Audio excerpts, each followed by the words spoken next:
Today on Talking Classrooms, we are joined by someone who has spent the last 2 decades shaping learning with intention, structure, and care. Victoria Bremner brings a rare combination of classroom experience, curriculum design expertise, sharp organizational leadership, and hands-on work with a growing tuition business. Her journey has placed her at the intersection of teaching, project management, safeguarding, and educational entrepreneurship. She has led teams, built programs from the ground up, analyzed learning data, and used technology and digital content to enhance both teaching and communication. So in this conversation, Victoria opens up about what she has learned after 20 years inside and alongside learning systems, how students build confidence, how tutors can create emotionally safe environments, why precision and structure matter in education, and what it means to evolve professionally while serving learners with clarity and integrity. So this episode is a deep dive into the skill, discipline, and heart behind effective teaching and educational leadership. Let's get into it.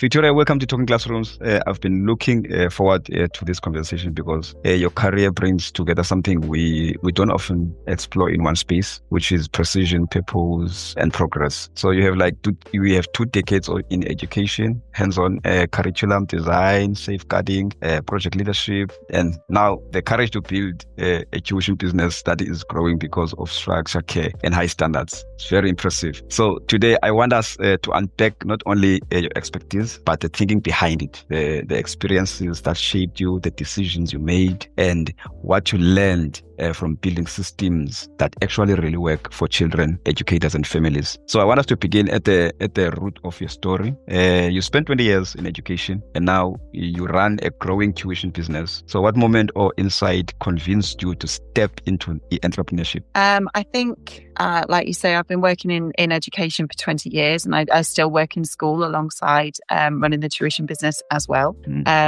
And I think I got to a point where there's myself and my business partner, and we worked together in the same school, and we were seeing gaps. There was a gap between what children were being given at school and those children who weren't accessing it, and the speed at which the schools were having to progress. And that's no detriment to the schools. That's because of the curriculum that they have to keep up with and the kind of the expectations that are within the school system. There was becoming a gap for those children, and we saw an opportunity to support those children. And I look at my own children and thought, if my child was in that position, what would I want to be able to do as a parent? And I think a lot of parents feel quite lost when it comes to education. Things have changed so much since we were at school, or since even in the last 5 years, and things are constantly changing.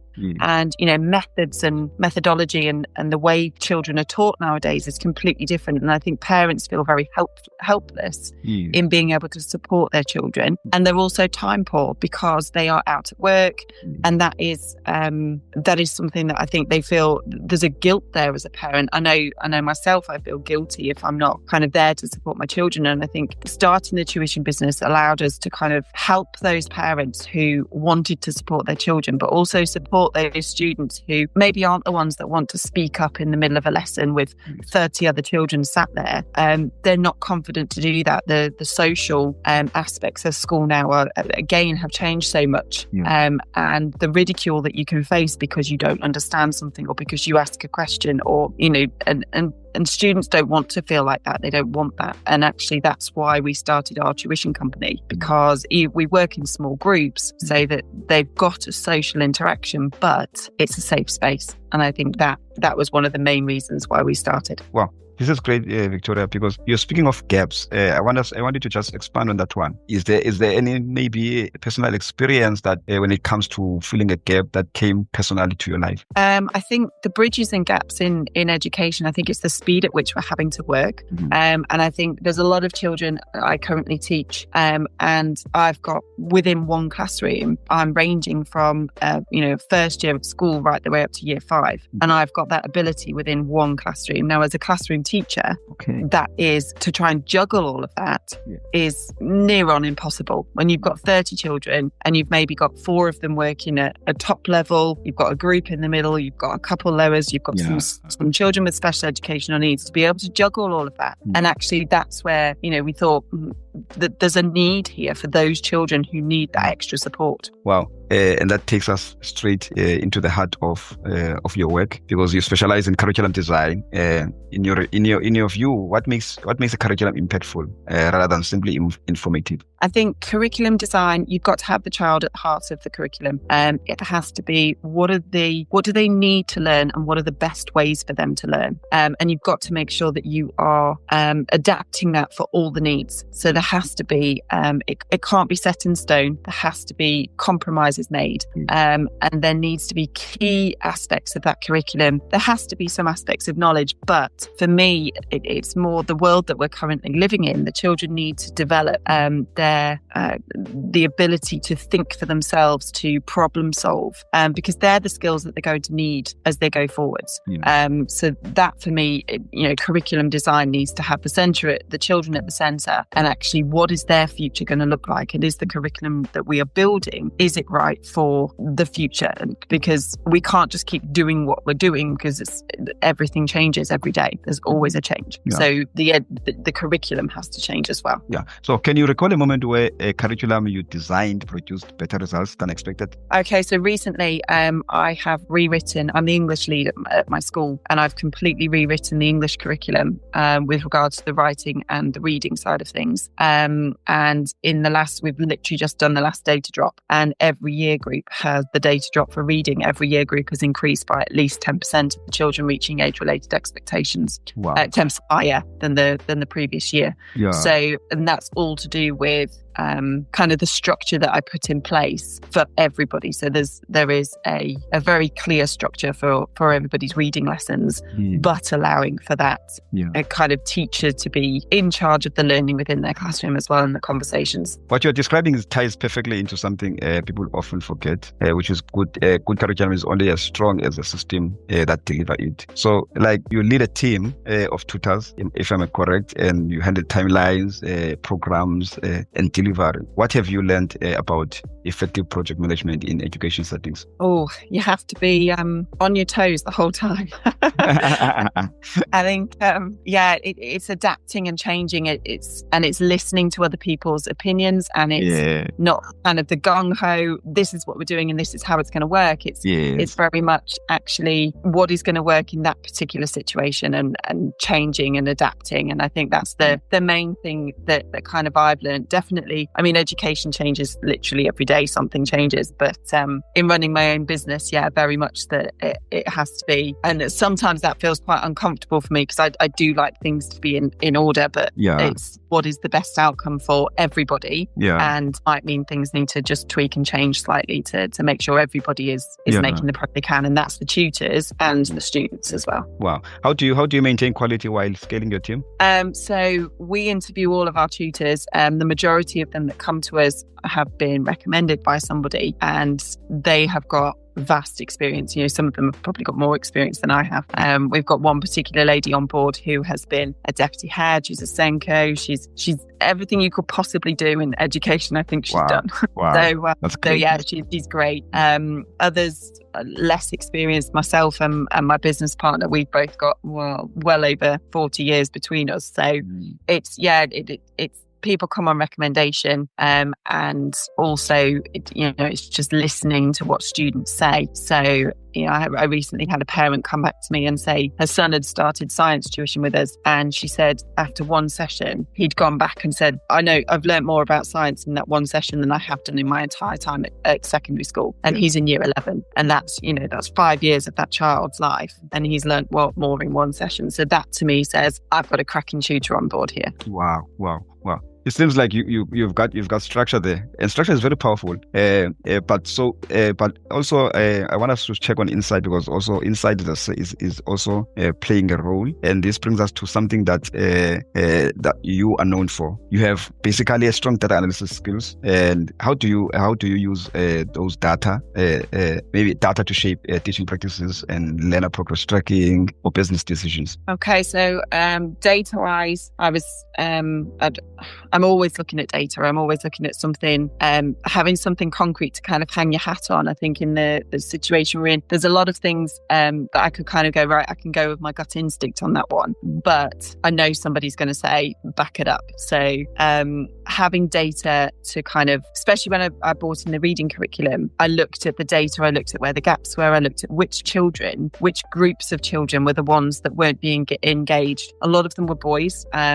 And it was like, right, when we design this curriculum, then we need to think about the girls, but we need to have those boys in our minds. Yeah. We need to engage those boys with this reading. Mm-hmm. The texts have got to be appropriate for them. They can't be about, it's quite stereotypical, but they can't be about fairies and princesses. Yes, we need to make sure these texts are appropriate to kind of grab these boys and make them come in. And exactly the same with the writing curriculum. Mm. So any kind of data I've looked at is like, right, which groups can we identify as ones that we need to kind of access? What is it that we can do to engage them? Mm-hmm. And then let's have a look at them again. And actually their data, the increase in the reading, actually boys have increased more than the girls. So that showed me that actually we've put the right things into place. Yes. So same in business. We get asked a lot about 11 plus, because we do 11 plus tuition for the grammar schools that we have around where I live. And a lot of students, parents will say, oh, what are your past results and that kind of thing. But actually that's the side of data that I look at it, but I do not put it out there and say this is what we do, because a lot of it is around the attitude of the student, and if they haven't got the right attitude, then actually the data's not gonna stack up. So for me, it's not I'm not teaching to a test. I'm supporting a child for an end goal. Wow, that's great, man. What do you think most educators misunderstand about data? I think they look at it and they expect every child to make linear progress. And I think that's a major thing within education, is that a child's meant to start here and finish there. And it's not reality. So I think a lot of people, when they look at data, if they haven't made the number of jumps that they should, they're like, that child's not made progress. And actually you need to go back and look at the story behind that child. Maybe there's been issues at home, maybe there's been a death in the family, there's been something that has affected their progress. And I think that's the one thing that I know teachers on the ground would do that. I think people further up in education maybe just kind of look at a child as a piece of data and what progress are they making, but you don't know the story behind that child. I think that's one of the massive mistakes that people make with data, is not knowing what is behind that piece of information. Yes. I can just hear from what you are just giving me right now. You are more of an inclusive person. You always looking to include everyone, from student to teacher and everyone that is working with you, which is very, very powerful. And of course, none of this happens in isolation. Because today education and technology they are inseparable. You cannot separate them. So you are very tech savvy when it comes to Google Suite, Microsoft tools, the data software that you talked about on your profile, and Canva. I think it's included there. So how has technology elevated your work, and where do you see educators still lacking today? I think I've just started kind of dipping into AI and using AI within my, especially within the business. A lot of marketing comes through AI. I think technology-wise, children need to see it being used. A lot of them have got more skills than we have. They're not a press the button. Whereas it might implode or explode on me if I press a certain button. But I think it needs to be used, one, to work to lighten a workload, and I think that's where AI could be very, very powerful for education. Is to support teachers and educators so that they've got more time to support the children. So actually all those kind of paperwork tasks that have to be done, if we can utilize AI to help us with that and develop that further, then I think that's definitely going to have a real impact on education, because I know there's so many teachers out there that just feel snowed under with all the paperwork, and actually this part of your life is teaching, and this part of your life is the paperwork side of things. So I think technology, definitely. I know during COVID it really kind of became prevalent, a lot of teaching online, and I know a lot of tutors that teach online. We currently are face-to-face at the moment, but it is something that we are looking to kind of extend into, is teaching online, to kind of access more of those students. But I also think there is a place for that face-to-face, that personal contact with the students, of actually being in the room with them, to help them make progress. So there's pros and cons of everything, isn't there?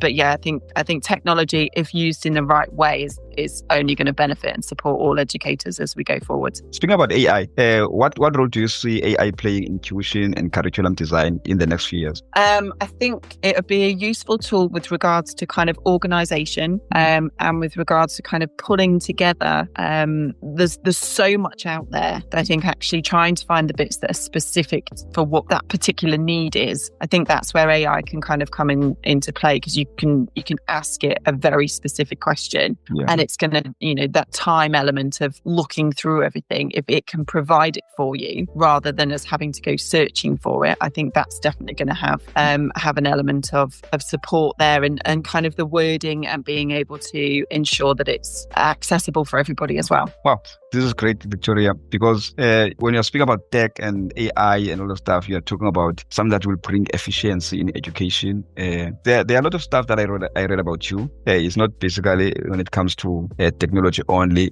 There was also something about safeguarding, and so I believe now you are moving from efficiency now to responsibility, because I believe tech brings efficiency and safeguarding brings responsibility. So now, being a DSL level 3 qualified, you understand safeguarding deeply, I know. And how does that responsibility influence the way you design programs, manage staff, or work with families? I think being a DSL, it's an eye-opening position, to say the least. There's an awful lot of things that you'd rather bury your head and didn't really want to know that happens in the world, but you have to deal with. I think when it comes to technology and supporting families, I think it would definitely technology has its place, but it can also cause a lot of issues. There can be a lot of safeguarding issues around using technology.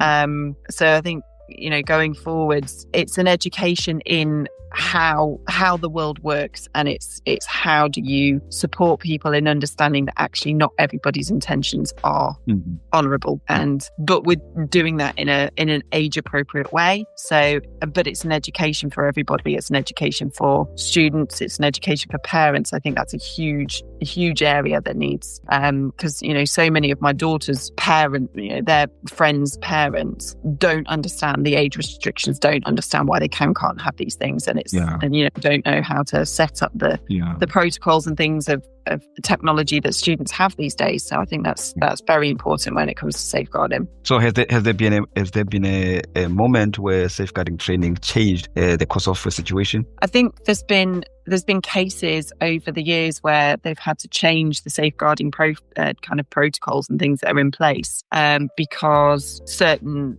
aspects of the service have not been joined up. So there's been cases in England, I can name the Victoria Columbier and the Baby P situation, where professionals weren't talking to each other. There was a mismatch on the information. Some people had some information, some people didn't have the others. So there was a massive safeguarding kind of review done after that as to how to share this information, everyone being in the same room. And now we arrive at where your journey is expanding. You are exploring roles like project manager, executive assistant, or learning and development. What strengths do you believe you bring that traditional candidates might not? I think trying to reframe teaching has been quite hard for me in actually putting it into the commercial business world. And it wasn't until I started talking to my partner, and he was like, "Well, do you realise that you're doing this?" not really thought about it like that. It's like, well, you are. Yeah. So yeah, when you talk to somebody who's in the business commercial side of things, and you're like, oh, maybe I do those things. Yeah. So I think organization is just massive, and multitasking. Yeah. He said about he's like, think about how many projects you have got on the go all the time, and you're just plate spinning, and nothing drops, everything carries on.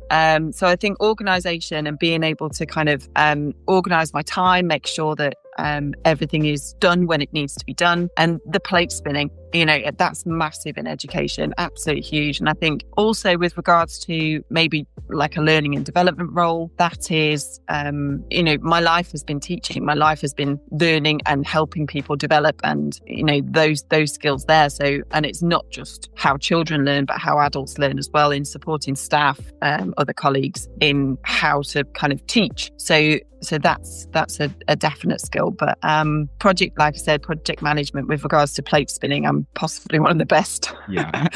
And not just kind of at work, because I'm a single mum as well. And so running a business, school, that's a lot. single mum, there's a lot of plates. Yeah. You have a plate full there. Yes, lots of plates. So before we close, the occasional Victoria, one drops, but I try and catch it. Is it? Wow.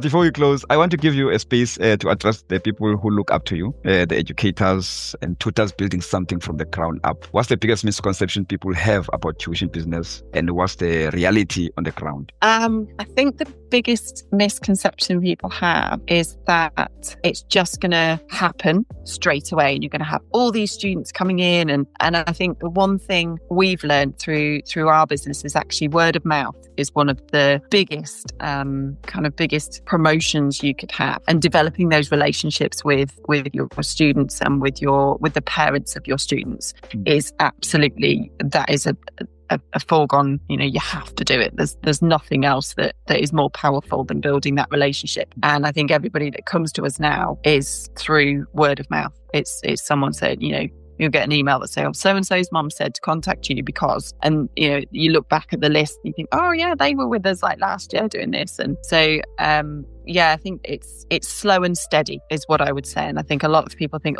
tuition business is going to grow, and some people are lucky enough for that to happen, but it's kind of embedding, and don't be afraid to have your morals around it.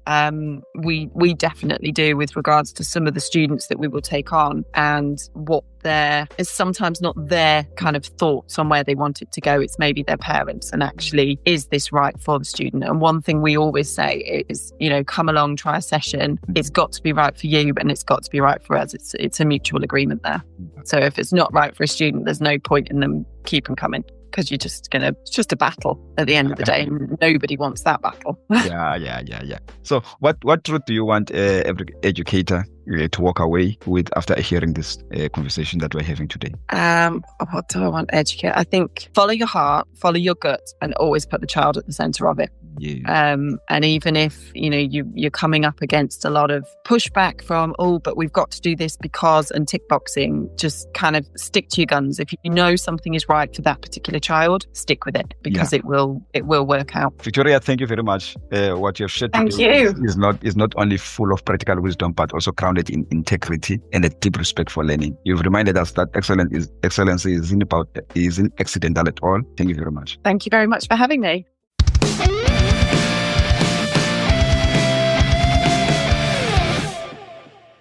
Thank you for joining us for this insightful conversation with Victoria Bremner. Her blend of experience as an educator, curriculum designer, team leader, and entrepreneur reminds us that effective learning doesn't happen by accident. It's crafted, it's organized, safeguarded, and continually refined. If today's episode challenged your thinking or gave you a framework to strengthen your own teaching practice, share it with someone who cares about education as much as you do. And Victoria, we thank you to her for bringing her clarity, depth, and 2 decades of wisdom on Talking Classrooms. Until next time, keep creating learning spaces that are intentional, safe, and transformative.